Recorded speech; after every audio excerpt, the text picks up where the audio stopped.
Fun times in Cleveland again. Still Cleveland. Come on down to Cleveland town, everyone. Under construction since 1868. See our river that catches on fire. It's so polluted that all our fish have AIDS. We see the sun almost 3 times a year.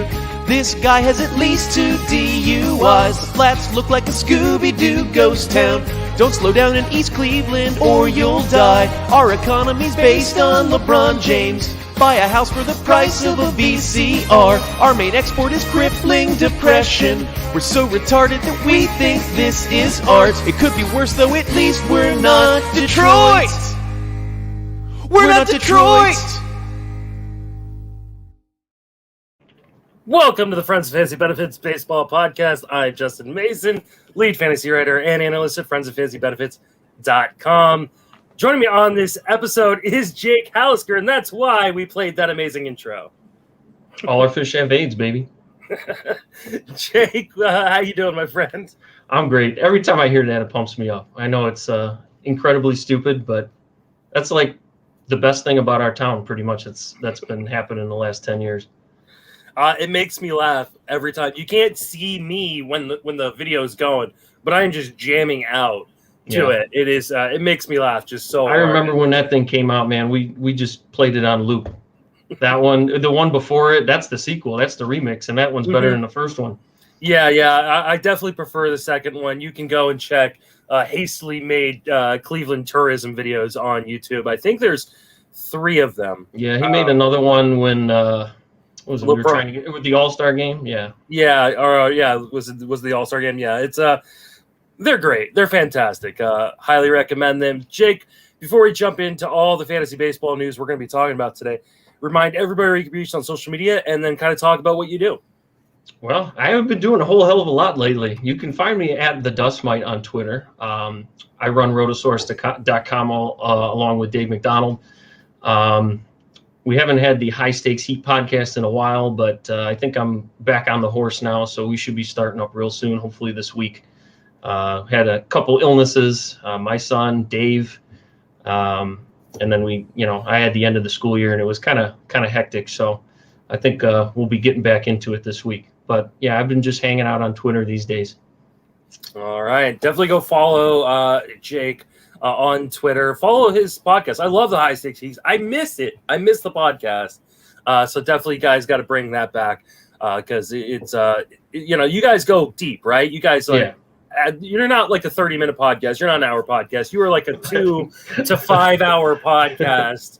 I don't think we did any that were under an hour so far, yeah. Yeah, no. You guys go deep, you go long, and we appreciate that. And Jake is a former overall winner in the auction championship in NFBC. So dude knows what he's talking about. And then he's got Dave, who gets like a lot of the publicity. But Jake's the actual good player here. Yeah, totally. I just sit in the background and let him take all the heat, yeah. Exactly. Let's we got a lot of news to talk about. Let's start with the big news, which is Wander Franco. He is arriving. Those of you who have been stashing Wander Franco, and that's pretty much everybody in the leagues that I play in because he was not available for FAB anywhere I was playing this week, are about to be rewarded. He has been tearing up AAA, and the Rays have finally said, you know what, we're going for it this year. We need this talent on the team. What are your kind of thoughts on Franco for this season? Do you think he's going to be an impact player right away? I'm not a stasher, so I don't have any shares at all. But I mean, he can't come in and do too much worse than Taylor Walls, right? I mean, he hasn't really done a hell of a lot. He's a defensive player first since he's come up. I mean, Wander's hit at AAA this year. K rate is amazing. I mean, it's a sparkling K rate, sub 12%, even in his first time through AAA. Almost 200 plate appearances already. Walk rate is a little lower this year than in years past, but I mean, dude's 20 in AAA. He looks like he's at least major league ready. I don't know if he's going to be an impact player. I mean, he'll definitely be a guy you can throw in your middle infield in a 15-team league. Maybe even more than that. I would assume more than that. I mean, you're hoping for more than that if you stashed him that long. 148 WRC plus in his first time through AAA as a 20-year-old. So you're going to get something out of him. Now, Is he a guy that you're going to be playing in 10-team leagues? I'm not really sure. I don't play any of that shallow, so I don't have any reference point to whether or not he was stashed by other people in those leagues. But 15 teams, obviously, you're throwing him in, and 12's probably too. I mean, you held him this long, right? Yeah. I mean, I think if you've been stashing him or you picked him up in Fab this week, you have to just play him and just hope for the best. I mean, he's got the skill set to translate right away. I mean, he's shown power, he's shown speed, but he's also shown an amazing hit tool, which is, I think, what will easily translate in the minors or in the majors right away. My biggest question mark is going to be, like, how does the power translate early on? Like, does he have legit power that's going to work in the major league level, especially with a new ball this year? That's my biggest question mark. I think you're going to at least get average. I think you're going to get enough power to matter, and I think you're going to get some stolen bases. So my guess is he is DJ LeMahieu-esque out the gate. That's a pretty good comp, honestly. Yeah, because in terms of his speed, he'll steal a few bases, but he also gets caught a decent amount. So I don't know how much the Rays let him run, and who knows if he can judge major league pitchers at this age with this little experience in the little amount of experience in the upper minors. But you're right; he's going to make contact. Dude's got an impeccable swinging strike rate throughout his time in the minors so far. Yeah, I can see him hitting for a solid average and giving you, over the rest of the season, 12 to 15 homers, maybe. That's pretty solid. Yeah, I think that'd be awesome, and I think that would reward at least some of the people who were drafting him early on. I know the price went up during spring training when he was just, knocking the cover off the ball.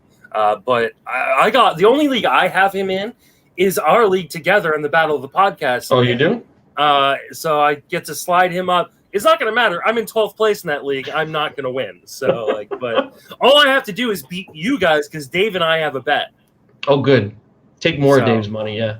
Mm-hmm. Yeah, exactly. So, next piece of news is not one that we're going to like so much. That is Alberto Mondesi is hurt again. He hits the IL with another side injury.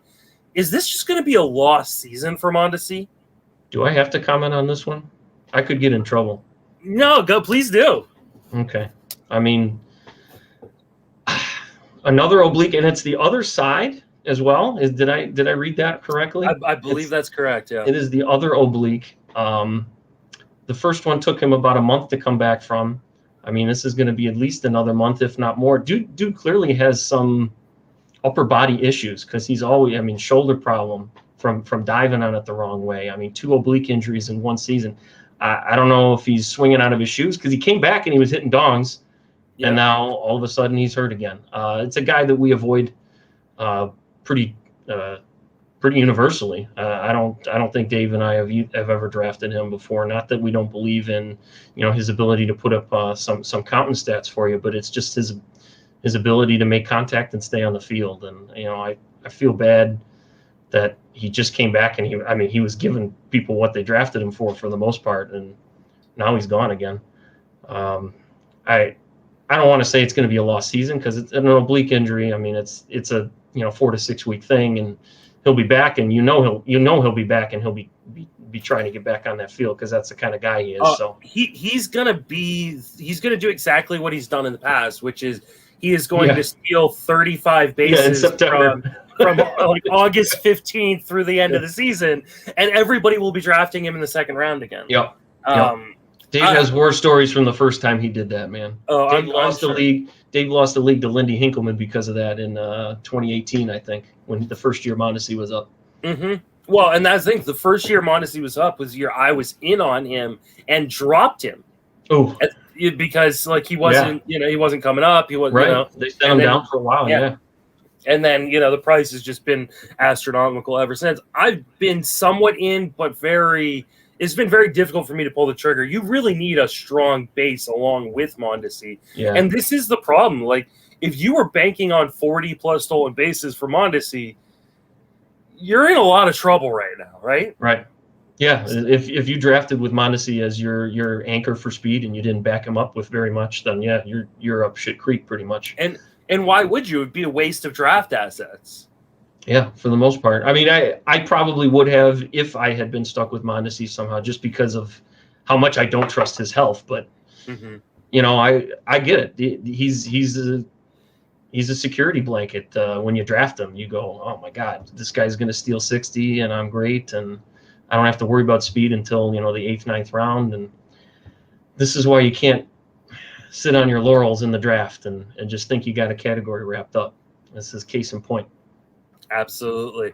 Where do you think he goes next year in drafts? Like, let's say he comes back and his final season line is like, 13 home runs and 20 stolen bases. Do you think he's going back in the second round again next year? I mean, he's got his stands, right? I mean, the Siege was one of the guys. He said it on Twitter. He's like, he's just going to do just enough for me where I'm not going to quit him next year. Yeah, I mean, as long as he comes back healthy and has a good 6 to 8 week finish, yeah, he's going to be back up in the second, third round again. I would imagine so. Yeah, I won't be buying. Carson Kelly, he breaks his wrist. I mean, dude broke his toe, came back super quickly. Yeah, from it, wow. Yeah. Then breaks his wrist. This is pretty much season over, right? From what I was seeing, I don't think they think it's season over. I mean, if I remember right, I thought that he was going to have the surgery and maybe, but then again, the D-backs are total garbage this year. So is there a point in him coming back? And wrist surgery is so tricky with power that, if he does come back, you can't expect him to be what he was before for the rest of this year anyway. So I would just, I don't see any reason to hold Carson Kelly. I don't think you can. I mean, like you said, like wrist injuries are already tricky as it is. Yeah. There's a chance that they just shut him down if it's getting towards the end of the season. Like you said, they're not playing for anything. He's not a tradable asset for him now. They want him to be probably a tradable asset in the future. So why risk him re-injuring things? Just get ready for next year. I don't think you can hold him really in any format unless you have a ton of IL spots, right? Yeah, I don't. Yeah, NFBC style. There's no point wasting one of your 7 bench spots on a guy that's going to be out, and a catcher no less. I mean, he was really good, but you can't bank on him being really good in 8 weeks if he comes back that fast. So, there's really no point. And in terms of coverage, Varsho vote. Varsho's back up, but I saw a lot of pretty solid bids for him this past Sunday, and I don't know if he's playing more than half the time at best. The D-backs don't seem that committed to, shoving him in that lineup. They had the opportunity. All their outfielders were getting injured, and they still sent him down because he wasn't hitting a lick. So he's not a catcher. He is an atrocious catcher. Yeah. I mean, they got Stephen Vogt, who's a really solid veteran, former Giant. He's not bad, and they got a lot of pitchers that need a lot of help. So I don't see any expectation of Varsho playing at least more than 40-50% of the games. Yep, that sounds about right to me. I think, if you've got Varsho in a draft and hold, you're just playing him because you guys do. I know that, right? Oh, God, yeah. But outside of that, maybe a real deep 2-catcher league, 15-team 2-catcher league, because you're going for the upside. You hope you throw him in there. You hope he gives you a steal in a week if you're and maybe he does have a legit bat. I think I just don't know how it just hasn't translated yet. It may take a little bit longer to translate because he's had to work so much on catching. Maybe he catches lightning in a bottle at some point this season. And you're grateful for that. But I think in most leagues, 10, 12-team leagues, you're probably just kind of waiting and seeing right now. Yeah, I really think that holds water. I mean, the fact that he is such a poor catcher. I mean, and I know it's hearsay, it's anecdotal, but it was you that said that you had guys that I have a source within the Diamondback system that says that he the only person that thought he was a catcher was the general manager. And he was the only person that was the reason why he kept catching was because he forced the organizational, people to continue doing that. And then he's kind of dumb as rocks. Right. Yeah. So and that's an extremely cerebral position. It also requires a lot of leadership, obviously. So it's for sure. It seems like he might be transitioned off of that. It's why so many managers are former catchers. Mm-hmm. Because they know the game so well. And if you don't know the game so well, you're not going to be catching much. Yes, Mike Matheny, the cerebral assassin. Matt Manning makes his debut. Were you in on him this week in Fab? No. He has been so brutal in AAA. Plus, how many wins do you expect to get from the Tigers? They dabble with a 6-man rotation. Their bullpen is a garbage fire. I'm not bothering. I can see it in the deepest of leagues if you're desperate for starters, but I mean, his strikeout rate was solid in the minors this year, but just ERA was through the roof. I don't want to play with it. If I did pick him up, I'd be letting him sit on the bench for a couple weeks to see what I got. Yeah, I took the shot on him in Tout Wars and in the Barf League. I spent way too much money on him in Tout Wars, which I was not expecting. People have been very aggressive in that league, and no one was aggressive on Manning. So my $125 was a lot higher than everybody else in the league. Is that AL or is that mixed? It's mixed. It's mixed 15 team. So, I love the pedigree. I think there is talent. I was a little underwhelmed by his first start. He didn't throw the breaking stuff very much. No, the fastballs were through the roof. Yeah, I think he threw the fastball 69% of the time. It wasn't. It's a decent fastball, but it's not like it doesn't have a ton of movement on it. He didn't have great command within the zone. He got away with some pitches that probably should have been hit out of the park. I think the fact that they brought him up means they're going to stick with him. Like, I don't know why you bring him up to then send him back down, especially after the slow start in AAA. I think they're just saying, hey, we're a bad team. We're going to let you learn on the fly. You're up here with Scooble and Mize, and let's see how this goes. So I think there will be some leash. Like you said, it's not a very good team, but that division in itself isn't very good.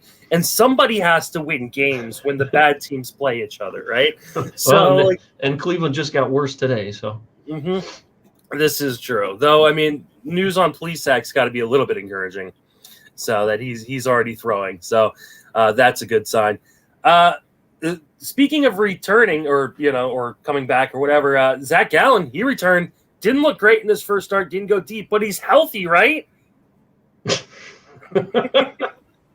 God knows, man. I consider myself very fortunate that I only have Zach Gallen in one league, because it's a guy that I was going to draft until he got hurt towards the end of spring. But I did a lot of early drafts, and somehow I never came away with him. I took him only in one Fantrax league that I did, and that's a 12-teamer, and I was able to get by with that one. I don't know, man. Control looks like crap this year again. He's kind of reverting back to what he was doing when he came up as a rookie a little bit, except when he was a rookie, he was stranding runners, even though he was walking them. This year he hasn't been. I don't know, man. I'm nervous. I haven't been starting him in the one league that I do have him yet. I got to see him go more than 5 innings and look halfway decent. Yeah, unfortunately for me, I've got him in some pretty high price spots. I have him in the tag team league, and then I have him in a main event. In the main event, I got him on the injury list. Yeah, you took him late, right? Yeah. He's my number 3. I still regret doing it though, because I could have had Pablo Lopez at that spot, and went with Gallen on the upside play. I think that obviously that was a mistake, but it's nice that he's at least my number 3. I'm a bit concerned too. I'm glad he made it through the start. He seems to have made it through healthy. The problem is Arizona may not win another game again this season. Speaking of garbage fire bullpens, I can't remember the last time Arizona won a game. Yeah. It's been really, really bad, and they're only going to get worse as they trade away assets. Yeah, you're talking to a guy that held Joaquin Soria for like 3 weeks in hopes that he'd be the closer, and then he got one save up and totally combusted. So yeah, I can't remember them winning very many games in the last few weeks.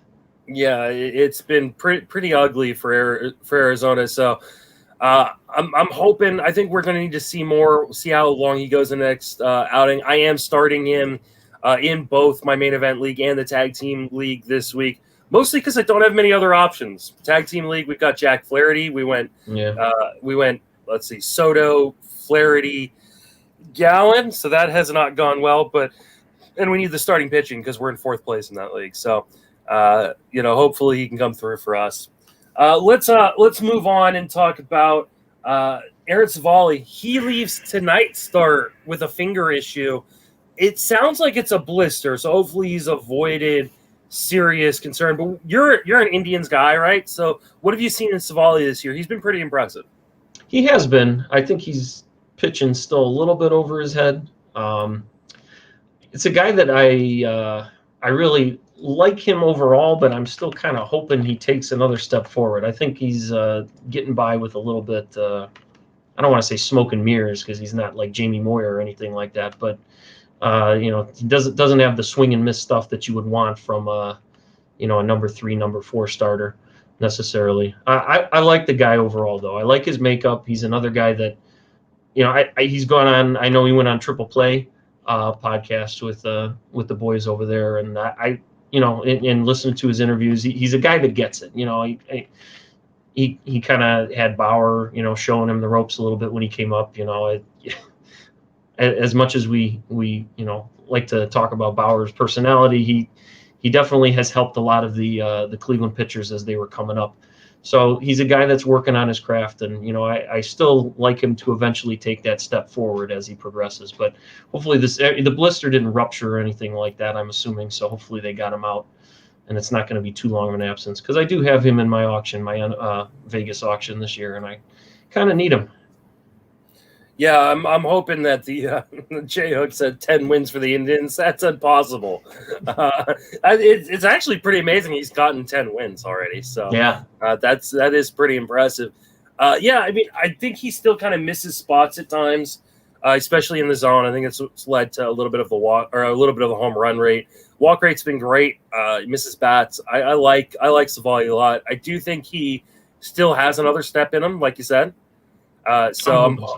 I do. When I watch him pitch, I feel like there's going to be one more step for him. Maybe it's a matter of just commanding a little bit better within the zone. But I think the stuff is there, and I think the makeup's there too. Yeah, he's not quite there yet with the stuff, but the makeup's definitely there. Just got to get that swinging strike right up a little bit. Yeah. Max Muncy and Cody Bellinger, they are returning. Muncy is expected to return tomorrow. Bellinger is expected to turn Wednesday. I mean, I think we're pretty comfortable that Muncy's going to just go back to kind of being what he's been, which is a power hitter with a really good on-base percentage in a really good lineup. The question is, like, what can we expect from Cody Bellinger at this point? Because it has been a lost season so far for him. Right. It's so hard to know because he's been having these small little issues that have been taking 3 times as long as you would expect. For Dave's sake, I hope he comes back and has at least a healthy 2 weeks for him, because he hasn't gotten shit from him this year. It really has been a lost season, because I mean, if you drafted him in the mid-second round or so, or earlier. He was going at the turn at times last year, and draft season. You've gotten a homer and a steal so far. Yeah, because that's the thing. Like, even when he's been on the field, he hasn't looked right. No, K rate's back up to where it was when he first came up. Yeah. Yeah, I mean, I don't have a lot of confidence, and I do have Cody Bellinger in a few leagues, including that Battle of the Podcast League. The reason why I'm in 12th place, or one of the reasons why I'm in 12th place in that league, is Cody Bellinger in the second round, which felt like a steal in the middle of the part of the second round back in November when we drafted that. But I mean, at this point, you obviously there's not much you can do. I don't think you're selling him or anything like that. You just gotta ride with it and hope that he's going to be able to turn around. But I don't have a lot of confidence. He's looked, ugly at the plate. His swing looks long. He's still working that same swing adjustment he made in 2020 for no apparent reason after winning an MVP in 2019. And then he hasn't been able to stay healthy, and it's been weird injuries. It's been just weird stuff. Yeah. And I mean, hopefully the health will kind of even itself out. But I mean, he needs a real tear, in the second half of the season in order to justify where he went. I mean, he's capable of it. We've seen it before. That's kind of his MO. He'll have, like a month and a half, 2 months of just absolute gangbusters production, and then falls off the table and you don't know what the hell happened to him. Yep. That's kind of the reason I avoid him in general. Besides the fact that I think what was he dealing with, the kind of a shoulder thing when he was coming into the season as well. So that was a red flag for us. But yeah, he's just so. I mean, he's extremely streaky. But you'd think he wouldn't be at this point. You'd think he'd have grown out of that, but he really hasn't. Yep. Joey Lucchese, significant UCL tear, so he's probably done for this season and most, if not all, of next season. Yeah, for sure. Lucchese was a guy that people really psyched on coming up, through the minors and when he got to the majors. I've never been a big fan of his. Do you think he ever turns into a reliable starter or even a reliable pitcher? I mean, reliable-ish if he comes back healthy, but I mean, he's still a two-pitch guy. I mean, he's got his mediocre fastball and the curve that for the most part doesn't seem to be fooling hitters like it did when he first came up. He came up and had that big flash and everybody was enthralled with the new pitch and all that stuff. But really, I mean, that luster's long gone. He finally had a good start for the Mets and then blew his elbow out. So, feel bad for the guy, obviously, because he had an opportunity this year. The opportunity opened itself up and, the Indians and the Mets, they're seeing who can have the most injured pitchers this year. It's not a very fun race for those of us who are invested in Mets and Indians pitchers. I think his future's in the bullpen. I think, let him be able to dial it up. Yeah, 2 pitches.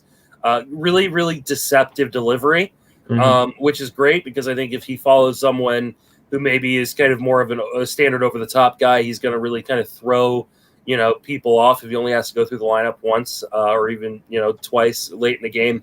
But yeah, I don't think he's going to be a starter. I think this is probably the end of Joey Lucchese, and he's droppable obviously in every format, even dynasty leagues. I don't think there's any reason to hold on to him. No, I mean, what can you expect from the guy? You're not going to see him again until 23 anyway. So yeah, exactly. All right, let's that's all the news for right now. Let's talk some NFBC strategy because, like I mentioned at the top of the show, you have a great resume, a better resume than your co-host Dave, even though Dave likes to tout his own resume. You won the NFBC auction overall championship. You have that picture of that beautiful check on your background of your Twitter page. So let's talk first about, at what point do you start thinking about the overall? I mean, obviously there's thoughts of the overall when you draft, but at what point do you start making plans? I'm in first place in my NFBC 50 league right now, right? I'm 50th overall. At what point should I start planning for that overall? I think right now is about the time. I'd be lying if I said I didn't check that kind of stuff even early on. I mean, anybody that says that they don't look at standings until June, I think that's kind of disingenuous. Absolutely. But in terms of looking at categories and things like that, and with relation to the overall, this is about the time. We're nearing the halfway point. If you're that high in the overall, you should have a really good leg up in your league. So much so that you shouldn't need to be analyzing those categories extremely heavily, unless you have somebody else in your league that's also at the top of the overall with you, which happens. We've had guys. I think there's been somebody that's won the overall before and come in a second in their league before, but there has, yeah, it's possible, which is kind of crazy to think about, but it is possible. So for the most part, though, when I won my overall in 19, I was, hovering around 130 to 135 points at least until July in that league. So it wasn't that it was a foregone conclusion that I was going to win it, but it was close to that. So looking at those categories, and for NFBC, you can sort all the different categorical rankings on the overall page. You just kind of have to go into the filter and change it to the statistics as opposed to the overall points. But anybody can do that quite easily, even for mobile. And I was looking at that quite a bit because in that year for 19, I had to get my ERA down a little bit. I had to get my WHIP down. I was doing well in wins, doing well in saves, and you really do have to start thinking about, okay, I can move up 30 places, 30 standings points in ERA.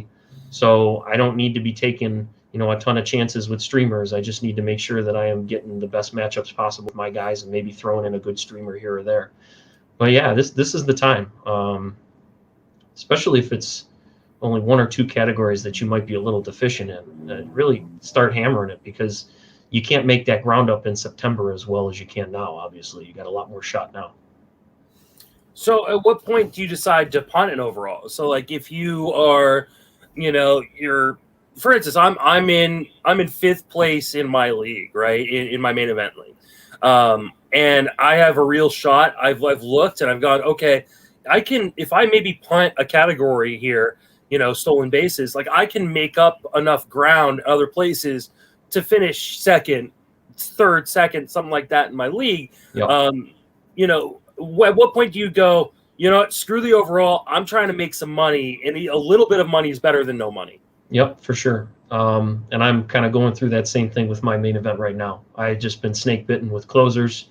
I have a whopping 2 saves in the main event right now, and it's been a disaster. Rosenthal, Colomé, and for some reason I was keyed in on Nick Whitgren as my third closer. You and me both, buddy.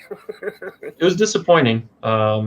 We gotten everything with Cleveland wrong this year. Like we're the worst Cleveland fans ever, apparently, because we have no freaking clue what's going on with this team. But yeah, I'm going through that right now.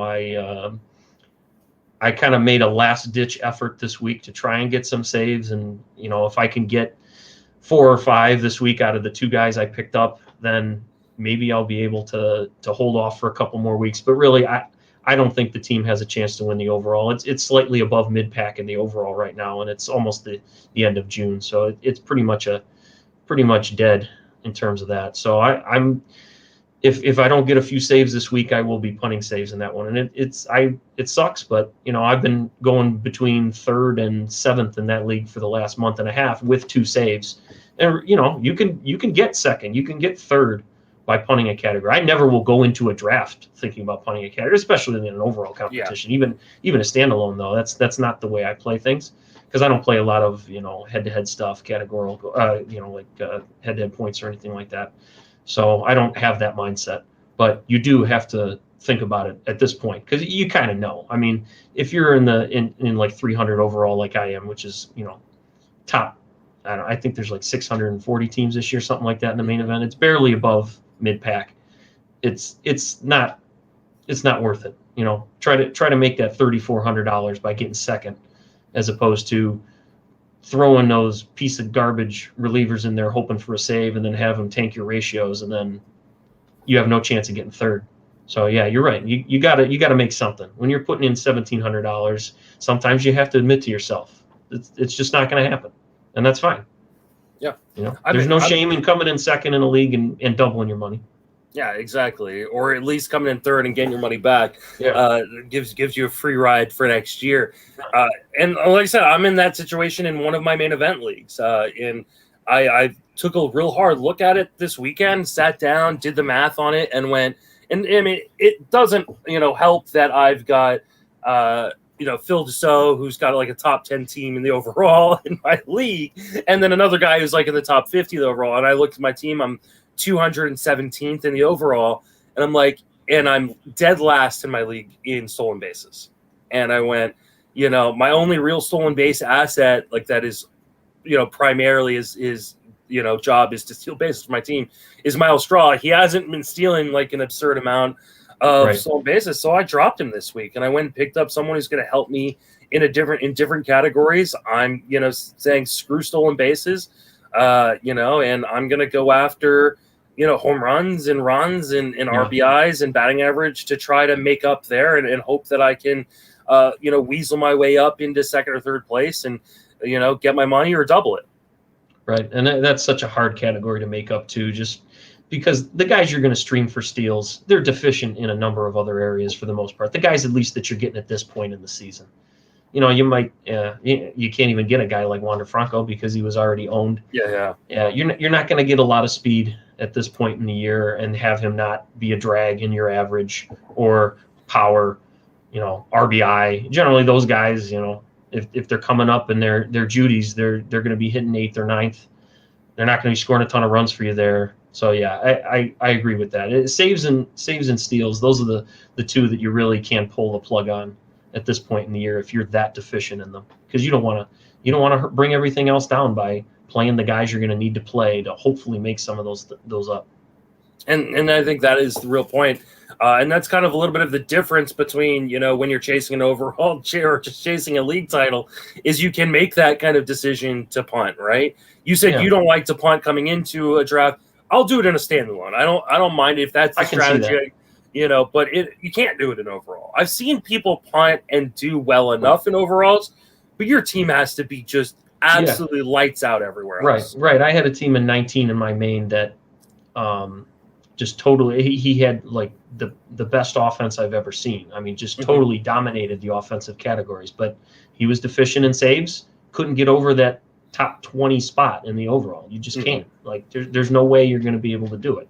Now, I do want to put out the caveat. You might be 14th in steals in your league, but look at the standings. If you're 14th in steals, and if you can get 10 steals and you move up to 7th, or look at the overall standings. If you can gain 100 standings points by getting 10 to 15 steals, back off. Not time to punt yet. But if you're down, like I am in saves, and you have 2, then obviously, it's a foregone conclusion. You're not going to make that up. So don't even bother, I think. Yeah, I agree. All right, let's talk some hitters. I want to know if you're buying into some of these hitters. We're going by kind of what they've been doing over the last 2 weeks. Let's start with Ty France, who has had a 203 WRC plus over the last 2 weeks. Missed some time with injury. He's a guy that I kind of avoided this off season or draft season. So there were some people who really pumped on him in the industry, really thought, full-time playing time in Seattle. I didn't see him as kind of a huge difference maker in any one category, and he didn't have the multi-position eligibility he's had in the past. So where are you at on Ty France? Do you buy this hot streak right now?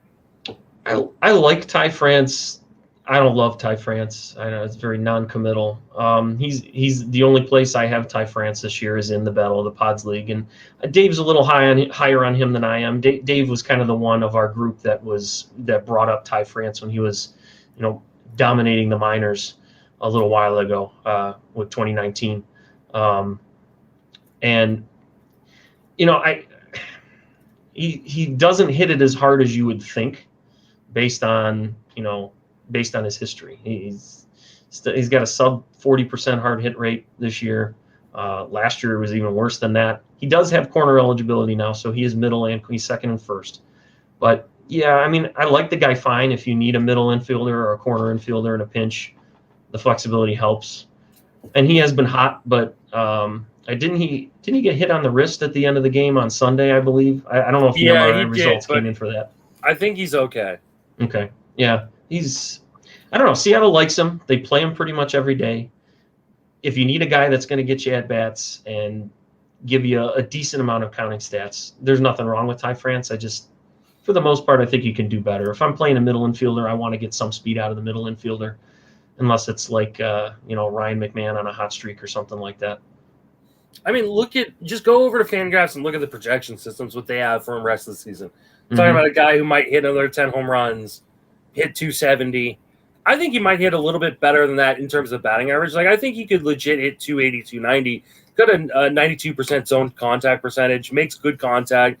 It's not always super hard, but he does a fairly decent job. But he's not like an extreme power bat. I think some people saw what he did in these really small samples, in AAA and then in the majors when San Diego would kind of bring him up, bring him down, bring him up type thing.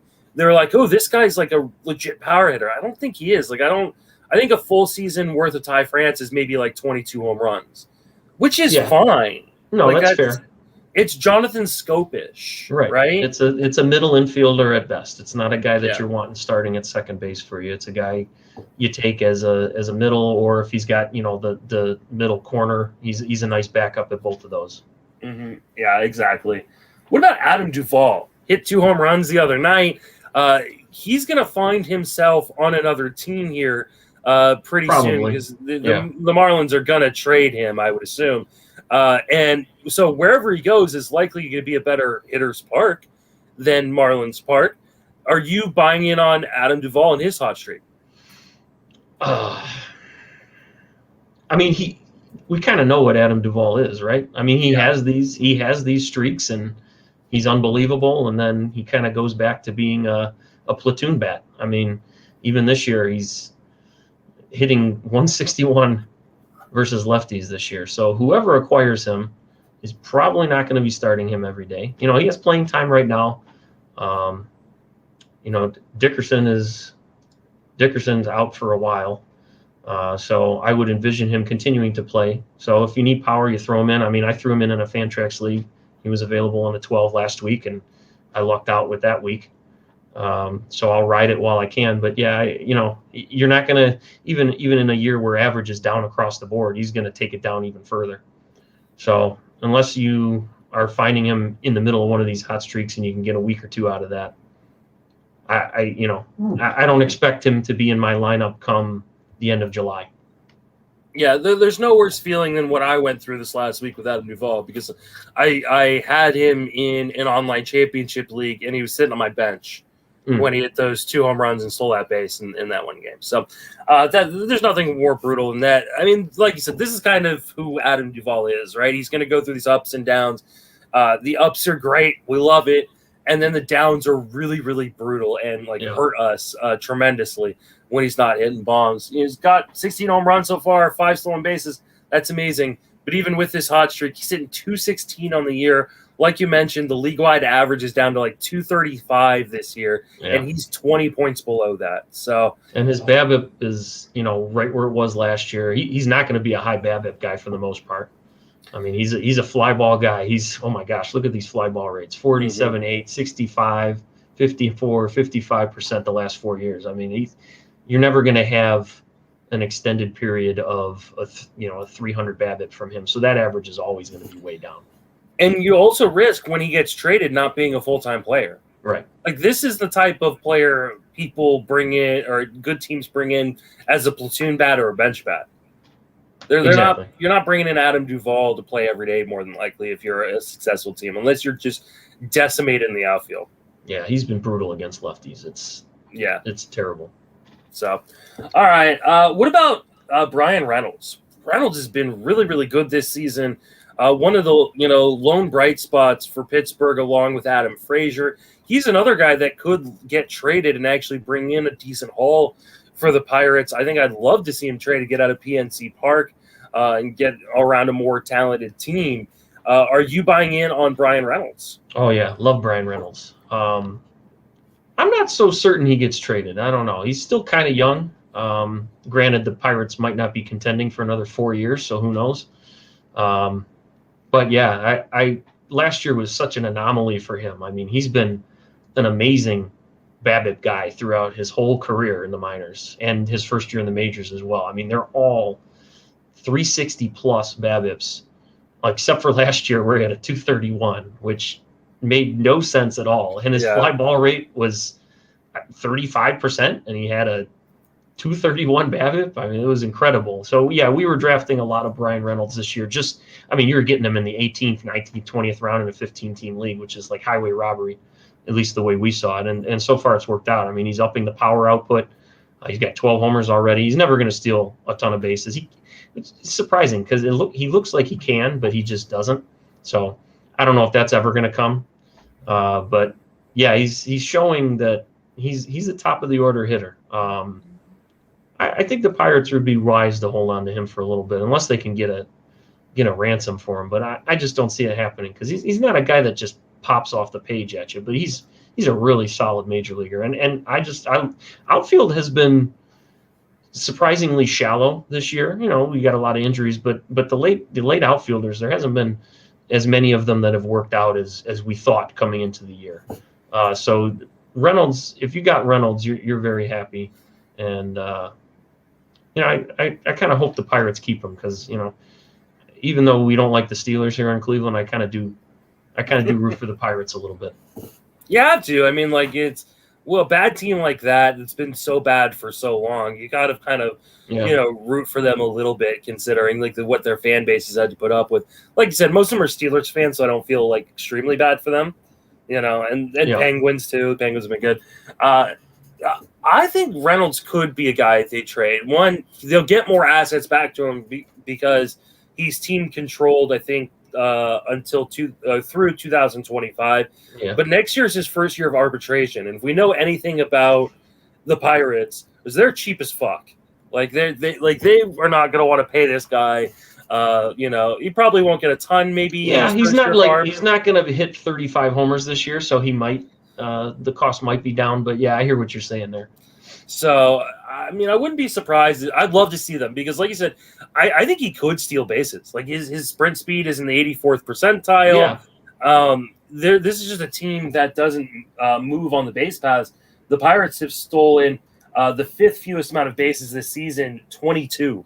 So it's kind of crazy. I mean, you got Adam Frazier, you got Kevin Newman. Yeah. Brian Hayes runs. Yeah, it is kind of shocking. He just might not be that great at stealing bases. I mean, his minor league career, he almost had it looks like he had about a 60%, 65% success rate. That's not too great, even in the low levels. So he just might not be that good at it. He might not be working on it as much. I don't know. I think he'd be a great fit for a team like Atlanta. Chicago, the White Sox. With all their injuries to the outfield, could use a guy like that.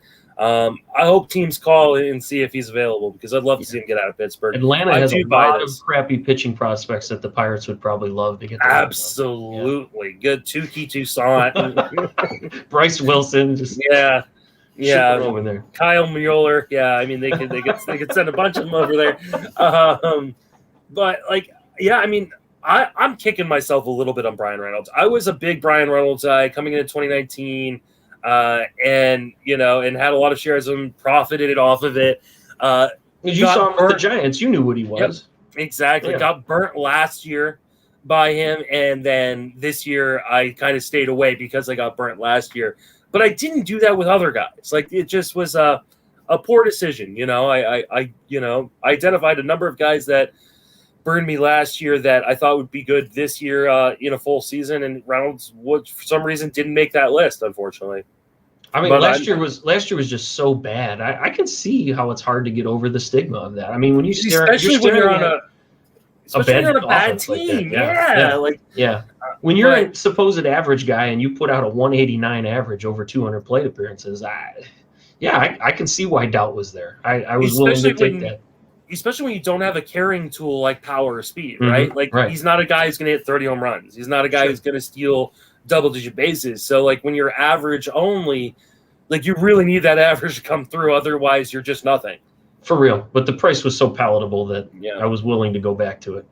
I mean, the Cedric Mullins shares will we'll soften that. You definitely have that W. That's for sure. Mm-hmm. I'm still seething over drafting him in 2019 at the main event and him doing dick for me. You got to stay patient, I guess, with some of those guys. Well, kudos to you on that one, my man. Thank you. Brandon Belt has been on a little bit of a tear since coming back from the IL. Are you buying this from Brandon Belt? So far, let's see, last 2 weeks, 13 games, 56 plate appearances, 3 home runs, a stolen base, 313, 411, 646 slug. Are we buying this from Belt? I mean, if he's healthy, he's going to hit, right? I've been a Brandon Belt guy for a while. I have a bit of an affinity for him. I think it's because when I started having disposable income, a decade ago, I was buying a lot of his rookie cards, and I just liked him as a prospect. And it's been a long slog of him not hitting 20 homers for this entire decade. Maybe this is the year. He just needs to stay healthy. He's another guy that's just, my God, so many little stupid things and concussion. I mean, he's another one that's a concussion or two away from, probably being out of baseball. So I'm hopeful. I love the guy. I want him to do well. He's just a guy I've always kind of liked. Now, does he keep this up? Probably not, but he's a really solid player. Are the Giants playing him full time since he's been back? Pretty much. I mean, the question is, will they continue? They just brought back Dickerson and Ruff, who could platoon with him at first. I don't mind if they sit him a little bit. And they got Flores against lefty. You know, he historically hasn't been that great against lefty. Except this year, but his reverse splits. Flores can play third with Longoria. This year he's killing lefties, I think. Mm-hmm. If I remember right, yeah. So, yeah, I mean, I think Belt has – the question's really going to be, can he stay healthy and can he keep this playing time as the Giants start to get healthier, which they're starting to do. You know, Longoria will be back at some point, which will move Flores out of kind of third base and the other guys that have been rotating there. I have my doubts on that. I do believe in the talent. He made a swing change in 2019. It got a little derailed because he kept getting injured. We saw it kind of come through last year when he hit over 300 with 9 home runs in just, 51 games. Yeah. And this year he's kind of doubling down on that. I know like the early average wasn't great, but I think he's really getting the groove. I think the changes they made to the outfield to put the bullpens out there, which made it the fences a little bit, closer for him or helping. I actually kind of buy this one, and I picked him up in a couple leagues a few weeks ago and been profiting fairly well. Obviously, in OBP leagues, he's money, right? We know this. But, yeah, I think in average leagues, you can start picking him up. The average is not going to stay, he's not going to hit 300. But he could probably hit 265 with another 10 to 15 home runs. I do think this is the year that he gets to 20 home runs. It's crazy to think that Vlad Guerrero Jr. got to 20 home runs before Brandon Belt. I mean, especially since Belt was the shit when he was coming up. Yeah, hit 9 home runs in 63 games in his first season. Yeah, that's kind of what got me hooked. I hope he does it, man. He certainly has changed his approach. I mean, he's striking out a shit ton this year, and lately still, even with the results being high, he's still striking out. So, but that's good for the power. So yeah, this could be the year finally. I mean, as long as he can make it to like 300 plate appearances, he'll probably get to 20 home runs. I agree.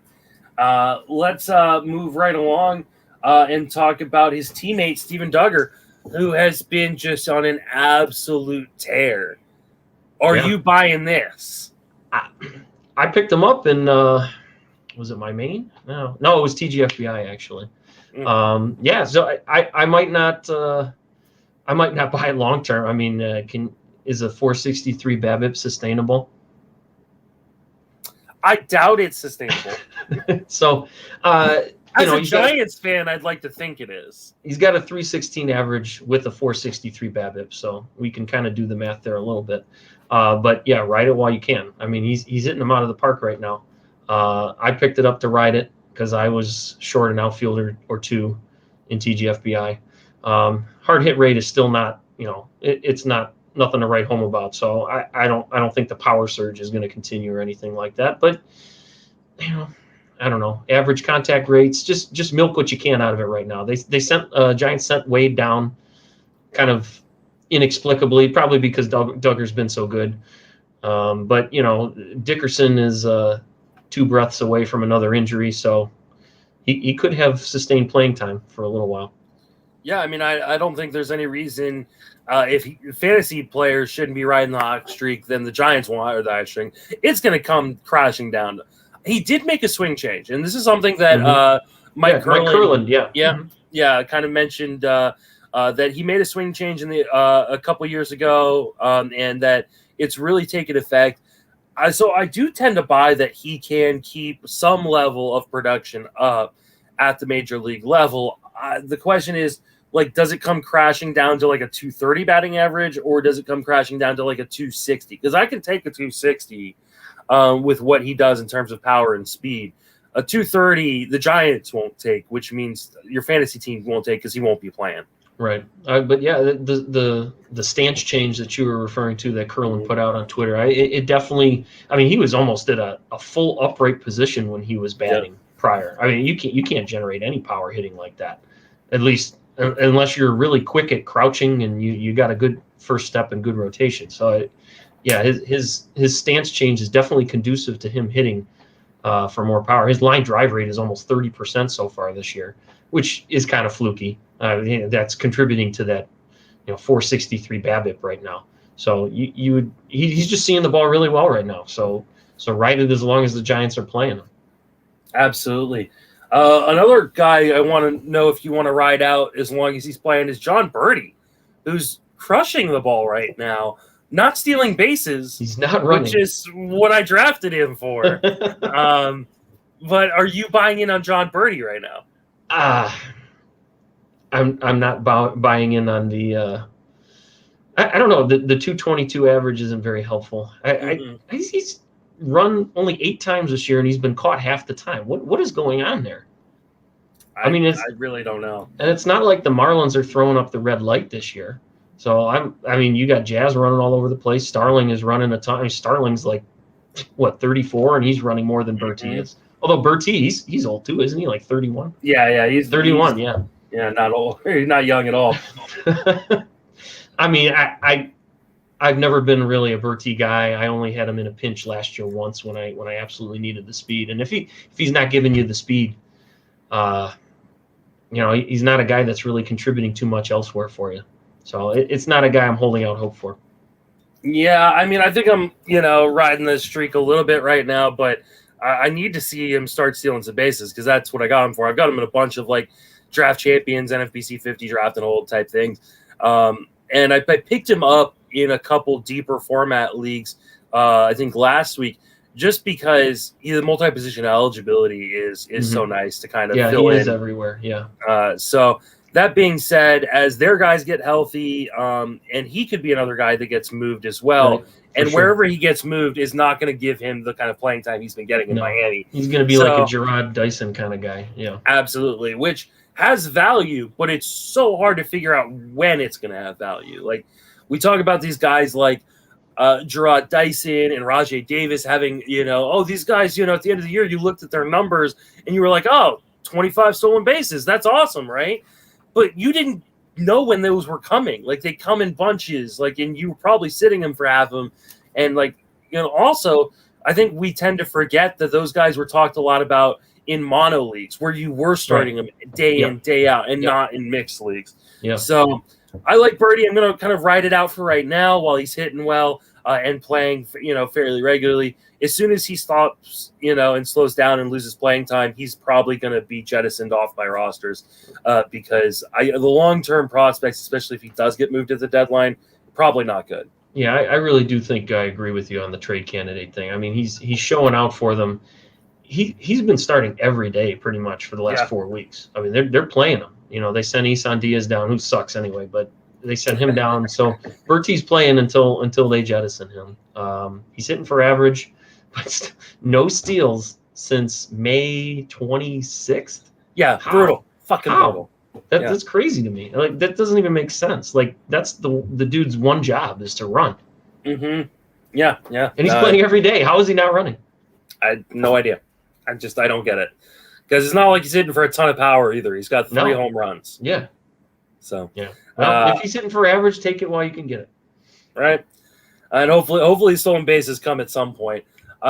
Jake Fraley, he's gotten some stolen bases. 3 stolen bases, 2 home runs in the last 2 weeks.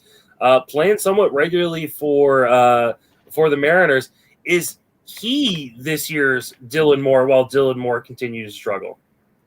Well, in terms of average, the average is about where Dylan Moore's would normally be.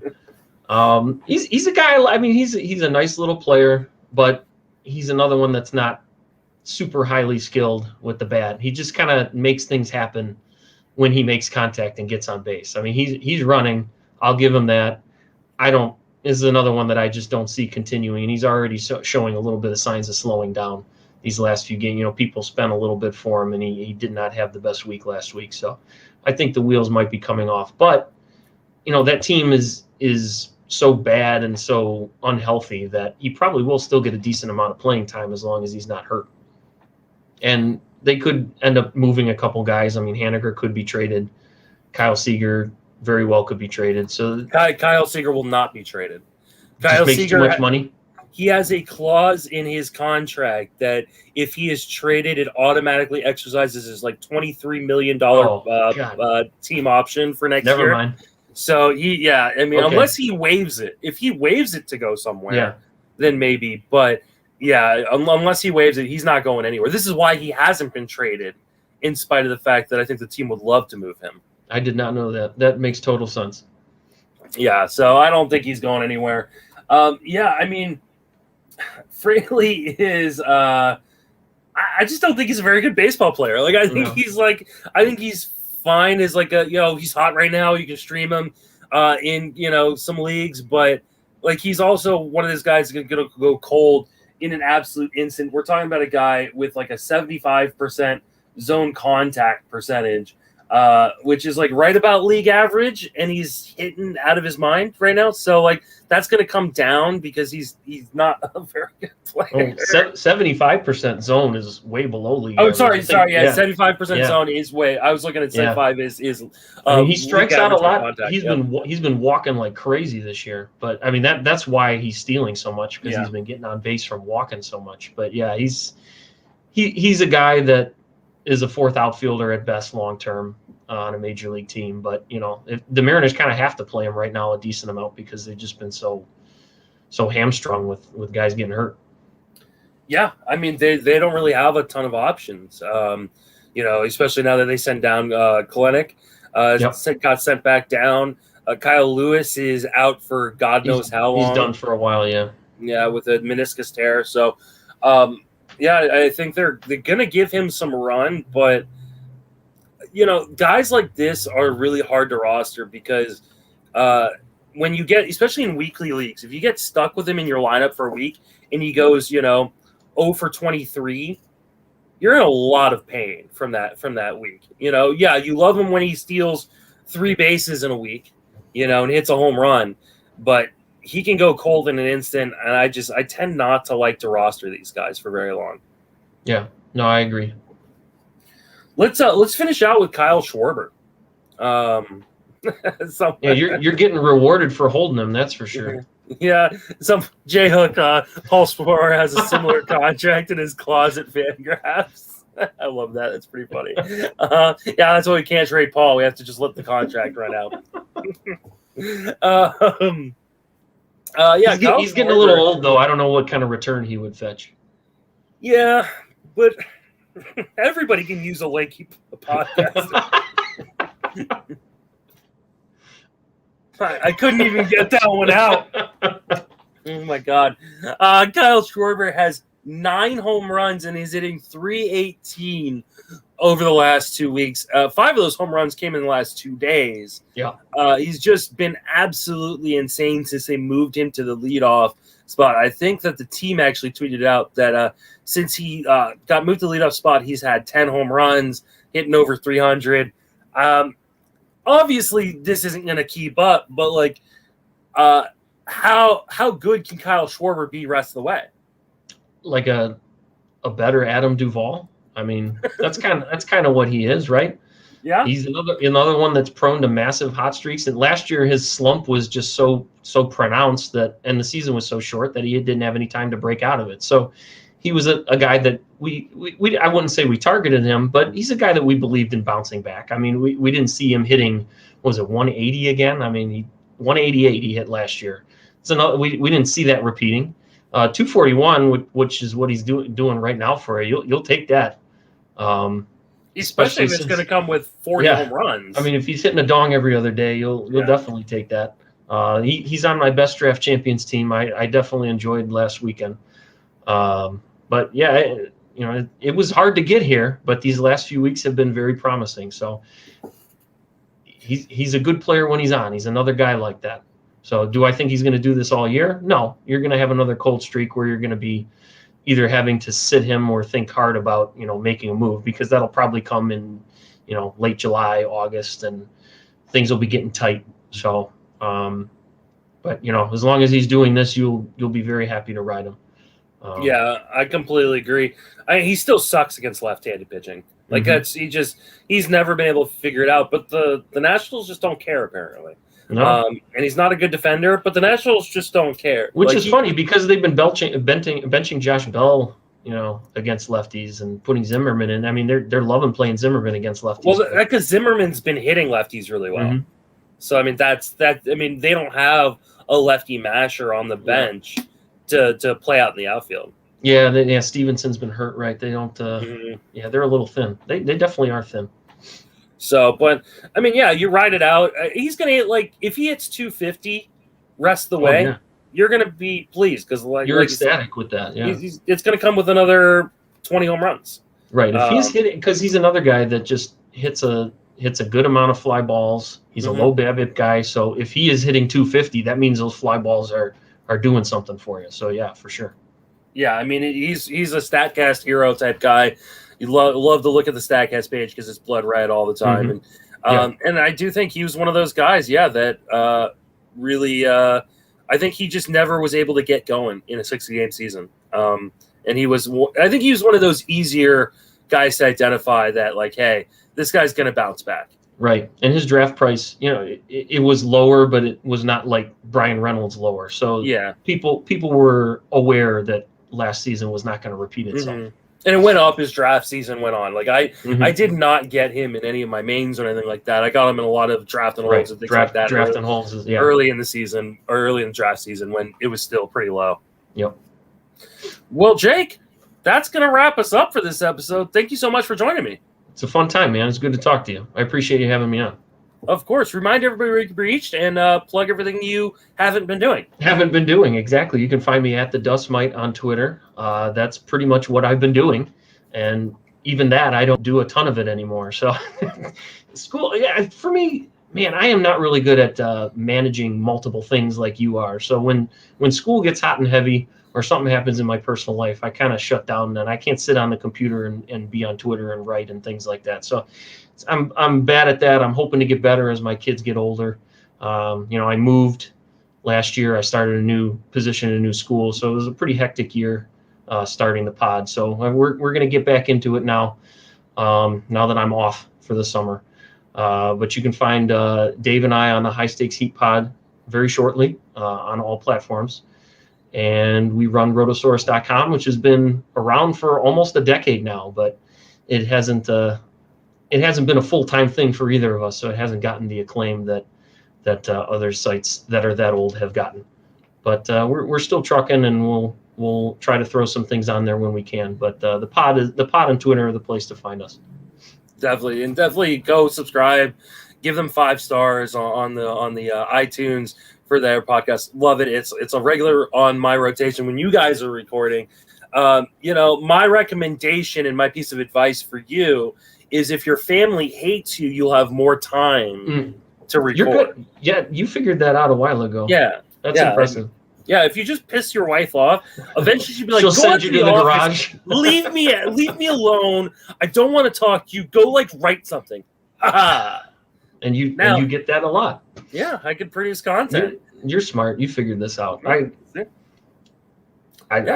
not savvy. I don't know what to say. It's a little bit of trial and error, but there's my advice for you. You can read my content over on Fangraphs, Friends of Fantasy Benefits at tgfbi.com. You can hear me on this podcast, obviously, Sleeper on the Bus, and the TGFBI podcast. That is about it. For Jake and myself, thank you for listening. Have a fantastic baseball season. Fun times in Cleveland again. Still Cleveland. Come on down to Cleveland town, everyone. Under construction since 1868. See our river that catches on fire. It's so polluted that all our fish have AIDS. We see the sun almost 3 times a year. This guy has at least 2 DUIs. The flats look like a Scooby-Doo ghost town. Don't slow down in East Cleveland or you'll die. Our economy's based on LeBron James. Buy a house for the price of a VCR. Our main export is crippling depression. We're so retarded that we think this is art. It could be worse though, at least we're not Detroit. We're not Detroit.